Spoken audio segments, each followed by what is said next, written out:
Welcome to One Wrong Move, where one small decision set the whole chain in motion. Today's story starts with one line redrawn on a steel drawing and ends somewhere nobody saw coming. A Friday evening, a grand hotel lobby, live band, a packed dance floor, people leaning on the walkways above to watch. Just after 7:05, there's a sound like a gunshot overhead, a sharp crack, then another.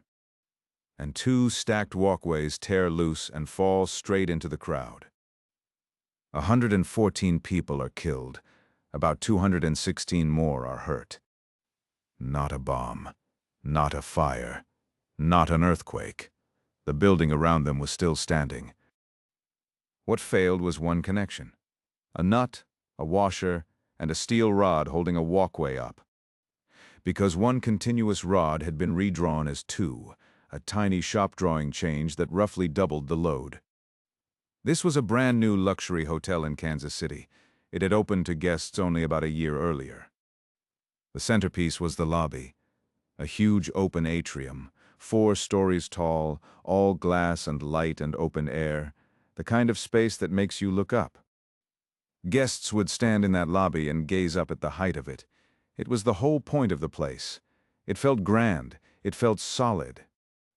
And crossing that open space, high above the lobby floor, were 3 walkways, suspended bridges that let guests cross from one side of the atrium to the other. They weren't held up from below by any columns. They hung from the ceiling on long steel rods. That was the whole look: walkways floating in midair. 2 of them matter most for this story.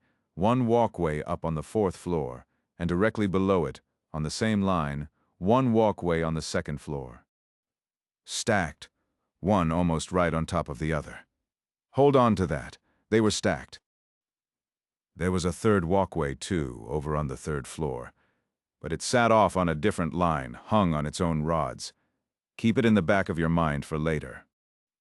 Now look at how those 2 stacked walkways were supposed to hang. This is where the whole story lives. Each walkway had steel beams running across underneath it. Think of them as the spine the walkway floor rests on. Stay with me on this. It sounds technical, but it's simple, and it is the entire reason 114 people died. The original plan on the drawings was simple. One long steel rod would hang straight down from the ceiling framing. That single rod would run all the way down. It would pass through the 4th floor beam and keep going, down to the 2nd floor beam below it. One continuous rod, holding both walkways. The 4th floor one near the top, the 2nd floor one near the bottom. Each walkway hung from its own nut, threaded onto that rod. The beam rested on the nut. The nut held the beam. Here's the key thing about that original plan. The 4th floor connection only had to hold the 4th floor walkway. Just the one. The 2nd floor walkway's weight hung from a nut lower down on the same rod. It fed straight into the rod. It never pressed on the 4th floor beam at all. So in the original design, each connection carried one walkway. That was the deal. And here's the part that should already stop you. Even that original design was too weak. The connection holding each walkway was only about 60% of what the building code required, before anyone changed a single thing.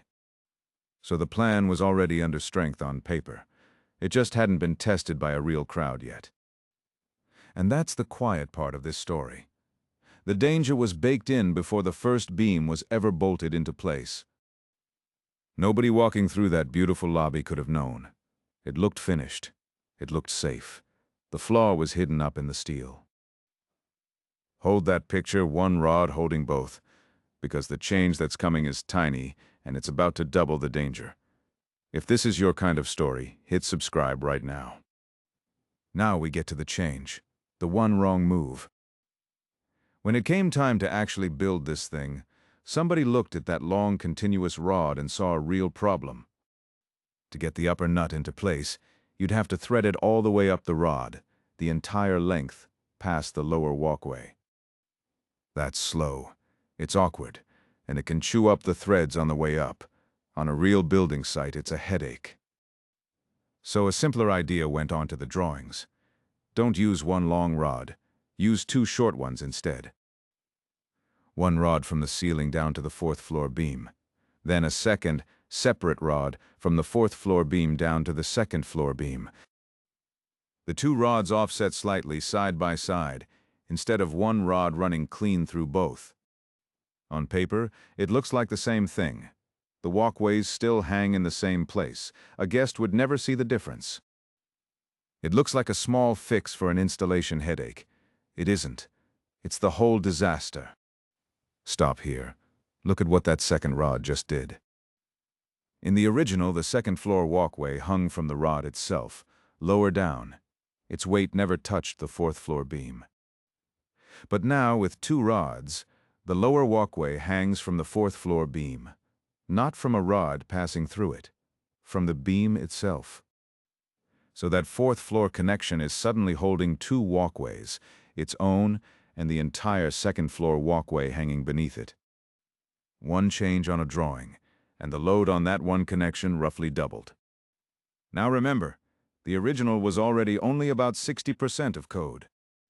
Double the load on that, and the as-built connection could hold only about 30% of what the code required.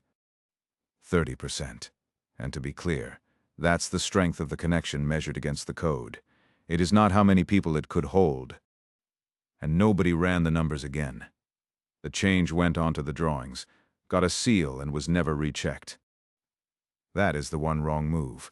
Not a bomb, not a flaw in the steel, one rod drawn as two. A line redrawn on a sheet of paper. And a connection that was now far too weak, hanging over a room where people would dance. July 17th, 1981, a Friday evening.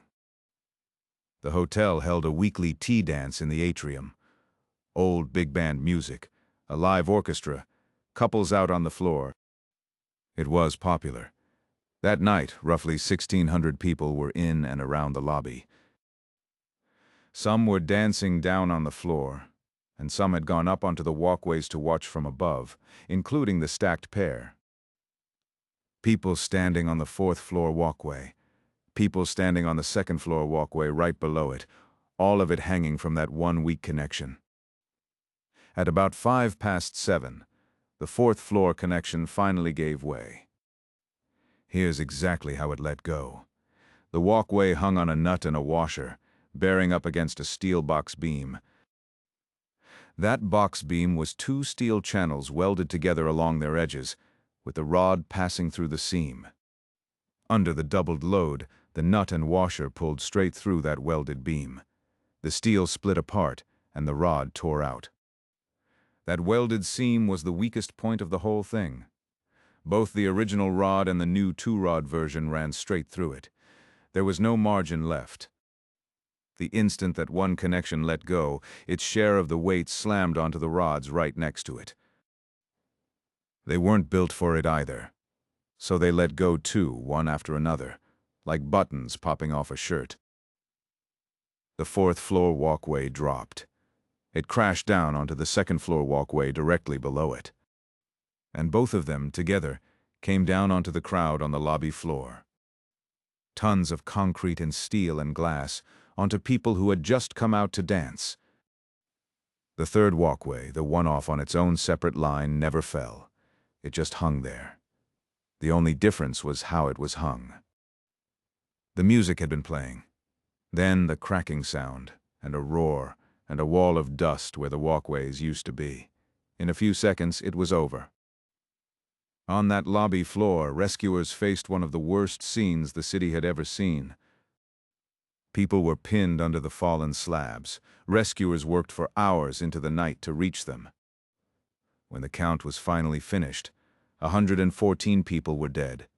About 216 more were injured. For decades after, it was the deadliest accidental building collapse in American history. It held that grim record until the September 11th attacks. And every one of those deaths traced back to a connection that should have carried one walkway and was made to carry two.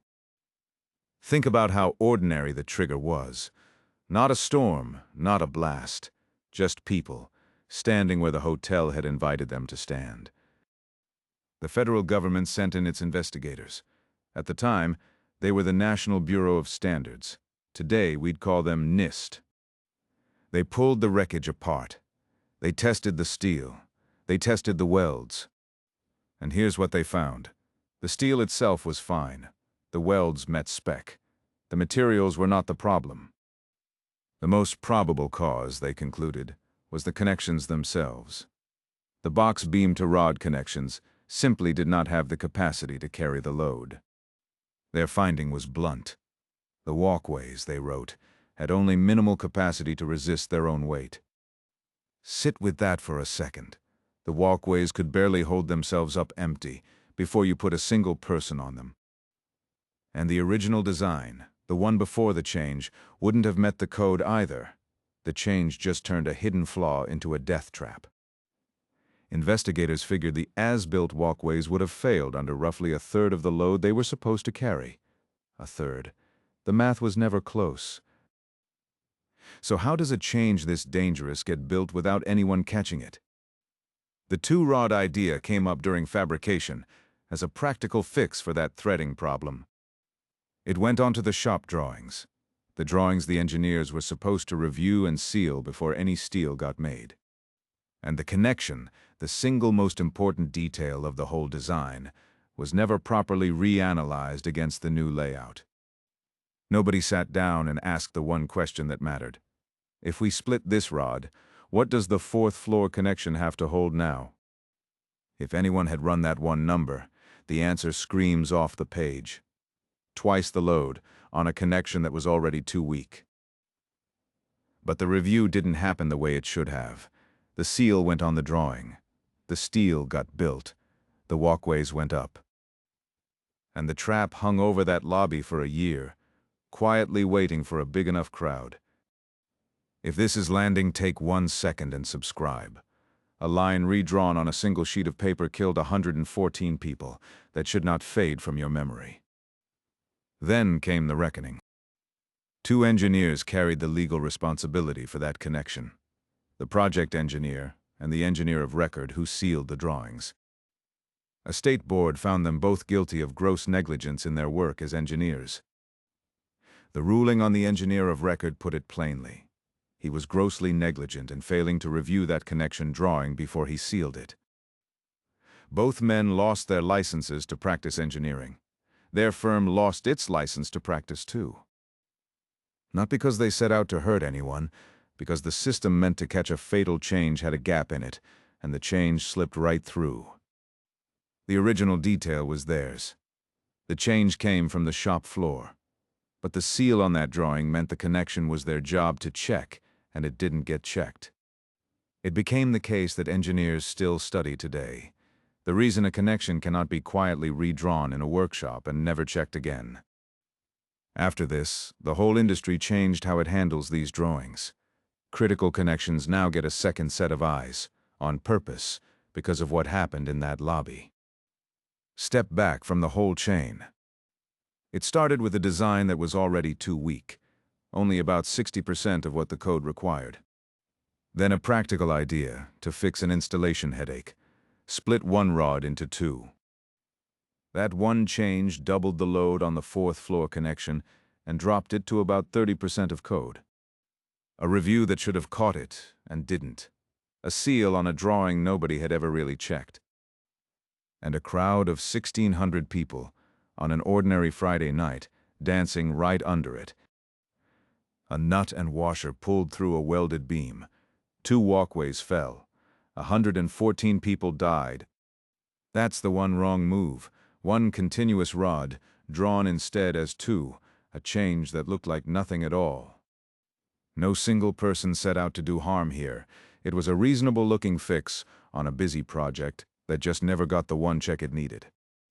And the line that stays with you when the rest of it fades. The walkways could barely hold their own weight, and nobody did the math on the day it changed. 1 rod, drawn as 2. A connection nobody rechecked. 114 people under it. If this one got you, hit subscribe. One wrong move drops a new one twice a week, and the next one is worse.